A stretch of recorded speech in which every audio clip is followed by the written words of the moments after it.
प्यारे बच्चों नमस्कार। सीख ले चैनल पर आप सभी का एक बार फिर स्वागत है।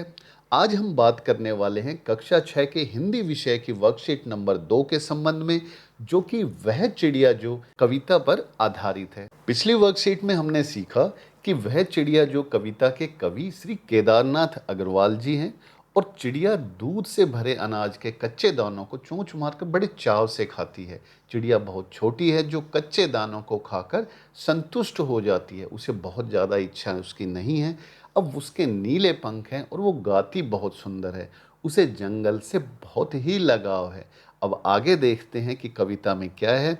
तो वह चिड़िया जो चोंच मारकर चढ़ी नदी का दिल टटोल कर जल का मोती ले जाती है।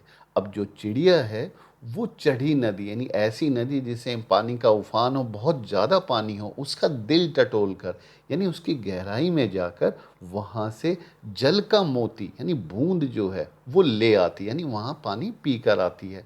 तो वह छोटी गर्बीली चिड़िया, अब चिड़िया जो है उसे अपने ऊपर गर्व है। नीले पंखों वाली मैं हूँ, मुझे नदी से बहुत प्यार है। चिड़िया को नदी से बहुत प्यार है।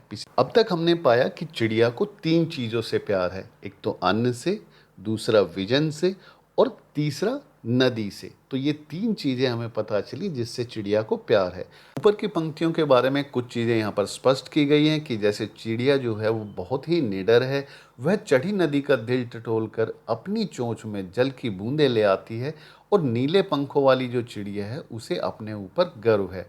हमें भी चिड़िया की तरह निडर बनना चाहिए। जिस प्रकार चिड़िया को अपने पर विश्वास है उसी तरह हमें भी अपने ऊपर विश्वास रखना चाहिए। तो ये हमें इससे शिक्षा मिलती है। तो चलते हैं प्रश्न उत्तरों की तरफ। तो पहला प्रश्न है, बताइए कि नीले पंखों वाली छोटी चिड़िया को अपने पर क्यों गर्व है। तो चिड़िया को अपने ऊपर गर्व है क्योंकि वह उफनती नदी की गहराई में से भी पानी पीने का काम सरलता से कर लेती है। यानी बहुत ही कठिन है जब पानी का स्तर बहुत ज़्यादा हो नदी के अंदर और उसके बाद वहाँ से पानी पीना, वाकई में ये बहुत ही साहस की बात है। तो वह साहसी है। अगर आप चिड़िया होते तो क्या क्या करते कि मैं आकाश में उड़ता, पेड़ के ऊपर लगे ताज़ा फल खाता, अपने दोस्तों के साथ नई नई जगह जाता। आपके मन में जो भी आए इस तरह के प्रश्न आप अपने मन से अपनी इच्छा से लिख सकते हैं। तीसरा प्रश्न है कि बताइए कि हम पक्षियों के लिए क्या क्या कर सकते हैं। हम पक्षियों के लिए बाहर दाना और पानी रख सकते हैं। हम पेड़ पौधे लगा सकते हैं क्योंकि पक्षियों को क्या चाहिए, पेड़ पौधे, हरियाली, ये सब चाहिए। तो आप अपने मन से और भी चीज़ें इसमें जोड़ सकते हैं। चौथा प्रश्न है कि आपने कौन कौन से पक्षी देखे हैं, उनके नाम लिखिए तथा अपने मनपसंद किसी एक पक्षी का चित्र बनाइए। तो आप जो भी आपने पक्षी देखे हैं उनके नाम लिख सकते हैं और इस तरह से किसी भी एक पक्षी का चित्र बना सकते हैं। पांचवा प्रश्न है कि कविता को याद करके अपने माता पिता, भाई बहन या अपने मित्र को सुनाइए। तो उम्मीद करता हूँ आप बढ़िया तरीके से याद करके किसी न किसी को सुनाएंगे।